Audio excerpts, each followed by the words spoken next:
বাড়িতে আলু আর চিজ থাকলে বানিয়ে ফেলুন এই রেসিপিটি। এই রেসিপিটির নাম হচ্ছে পটেটো চিজ বল। আশা করছি আপনাদেরকে ভালো লাগবে। বাই দ্য ওয়ে, আপনারা দেখছেন স্পাইসি কুকিং।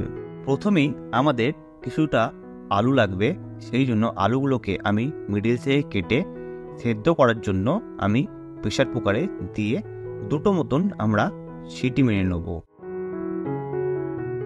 এরপর যতক্ষণ আলুটা সেদ্ধ হচ্ছে ততক্ষণ একটা আমি ভাজা মশলা বানিয়ে নেব। সেই মশলার মধ্যেই প্রথমে আমি দিয়ে দিলাম কিছুটা ধনে আর জিরে। এটাকে একটু লো স্টিমে হালকাভাবে আমি ভেজে নিচ্ছি।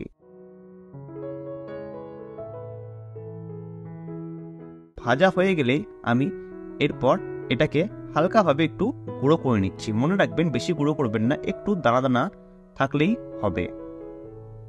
এরপর আমাদের আলুটার একটা দুটো সিটি পড়ে গেছে। এরপর আমি একটা পাত্রের মধ্যে সেই আলুগুলো নিয়ে নিচ্ছি, দিয়ে একটা গ্লাসের মাধ্যমে আমি আলুগুলোকে ভেঙে নিচ্ছি।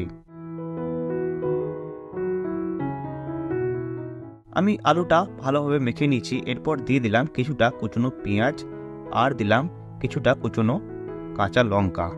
এরপরেই আমি দিয়ে দেব কিছুটা ধনেপাতা আর দেব সেই ভেজে রাখা গুঁড়ো করা মশলাটা। এরপর দিয়ে দিচ্ছি কিছুটা চিলি ফ্লেক্স আর দেব কিছুটা ব্ল্যাক পেপার মানে গোলমরিচের গুঁড়ো, কিছুটা ধনে গুঁড়ো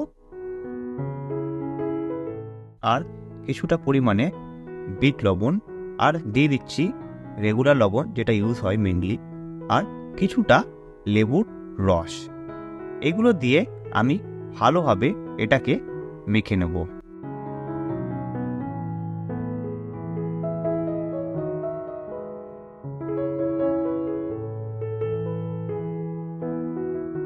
আমি এটাকে সুন্দর করে মেখে নিয়েছি।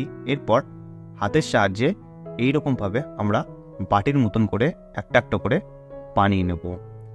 এই আলুর বাটিগুলোর মধ্যে আমি দিয়ে দিচ্ছি মোজারেলা চিজ। আপনারা যে কোনো চিজ দিয়ে দেবেন। দিয়ে ভালোভাবে চিজগুলোকে দেওয়ার পর আলুগুলোকে বন্ধ করে ঠিক এই রকম আমি আকারে বানিয়ে নেব। আপনারাও বানিয়ে নেবেন। আমি সবগুলো বানিয়ে নিচ্ছি, আপনারা দেখুন।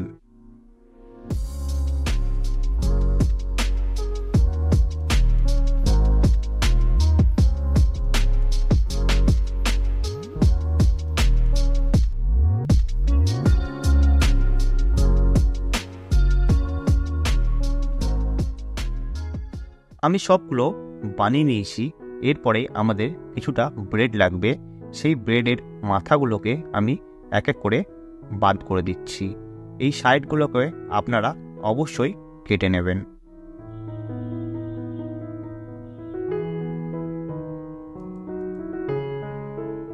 এরপর আমি ব্রেডগুলোকে জলের মধ্যে ভিজিয়ে নিচ্ছি। তারপর জলগুলোকে হাতের সাহায্যে বার করে নিচ্ছি। ঠিক দেখুন এইরকমভাবে আপনারা বার করে নেবেন।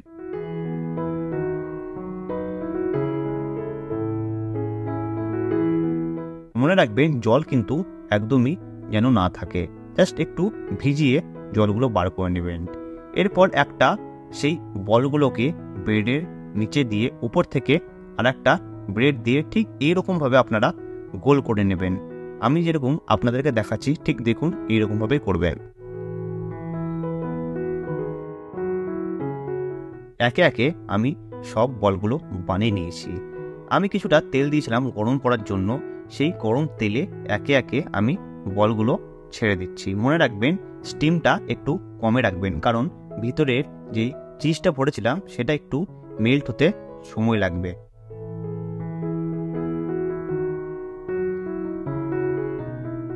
একটা পিঠ ভাজা হলেই আপনারা উল্টো পিঠটাকে উল্টে দেবেন।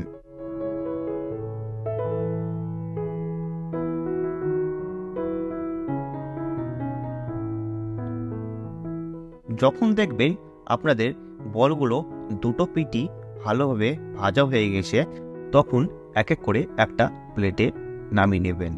প্লেটে নামিয়ে নিলেই আপনাদের কিন্তু এই পটেটো চিজ বল কিন্তু রেডি হয়ে যাবে। আমাদের এই পটেটো চিজ বলের রেসিপি আপনাদেরকে কেমন লাগলো অবশ্যই কমেন্ট করে জানাবেন। আর ভালো লাগলে সাবস্ক্রাইব করবেন আর আমাদের পাশে থাকবেন। আরও নতুন নতুন ভিডিও আমাদের এই চ্যানেলে আসতে চলেছে। আপনারা সবার প্রথমে পাওয়ার জন্য অবশ্যই বেল আইকনটা ক্লিক করে দেবেন। ভালো থাকবেন, সুস্থ থাকবেন।